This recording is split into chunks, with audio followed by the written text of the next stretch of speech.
Hello, നമുക്ക് കുറച്ച് ദീപാവലി കാഴ്ചകൾ കണ്ടാലോ? അങ്ങനെ ഞാൻ റെഡിയായി റോഡിൽ പുറത്തു വന്നപ്പോൾ എല്ലാവരും തന്നെ ദീപാവലി വൈകിലാണ് കേട്ടോ. കുട്ടികളൊക്കെ പടക്കം പൊട്ടിക്കാനും കമ്പിത്തിരി കത്തിക്കാനൊക്കെ വെയിറ്റിങ്ങിലാണ്. നോക്കുമ്പോൾ എല്ലാവരും തന്നെ ദീപാവലിയുടെ ഡ്രസ്സൊക്കെ ഇട്ട് ഫോട്ടോ എടുക്കലും റീൽസ് എടുക്കലൊക്കെയാണ്.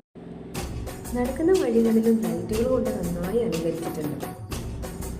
അതുപോലെ തന്നെ വീടുകളും ഒരുപാട് സീരീസ് ലൈറ്റുകൾ കൊണ്ട് നന്നായി അലങ്കരിച്ചിട്ടുണ്ട് കേട്ടോ. അതുപോലെ ചിരാതകൾ ഒത്തിച്ച വീടുകളും ഉണ്ടായിരുന്നു. അതുപോലെ തന്നെ ശരിക്കും ഞെട്ടിപ്പോയത് അടുത്ത് ഗ്രൗണ്ടിലെത്തിയപ്പോഴായിരുന്നു. അവിടെ ഒരുപാട് ഫാമിലികൾ ഒത്തുചേർന്നിട്ടുണ്ടായിരുന്നു. കുട്ടികളും വലിയവരും പടക്കം പൊട്ടിക്കുകയും കമ്പിത്തിരി കത്തിക്കുകയും ഒക്കെ ചെയ്യുന്നുണ്ടായിരുന്നു. ന്യൂ ഇയറിൽ എൻ്റെ ഫസ്റ്റ് ദീപാവലി കാഴ്ച ആയതുകൊണ്ടായിരിക്കും എനിക്ക് ഭയങ്കര എക്സൈറ്റ്മെൻ്റ് ആയിരുന്നു ഇതൊക്കെ കണ്ടപ്പോൾ. ഈ തിരക്കിനിടയിൽ ഒരു റിലാക്സേഷൻ ആണെന്ന് എനിക്ക് തോന്നി കേട്ടോ. അങ്ങനെ ഞങ്ങൾ കുറച്ചു നേരം ദീപാവലി കാഴ്ചകൾ കണ്ടു റൂമിലേക്ക് പോകുന്നു കേട്ടോ. എല്ലാവർക്കും ഹാപ്പി ദീപാവലി.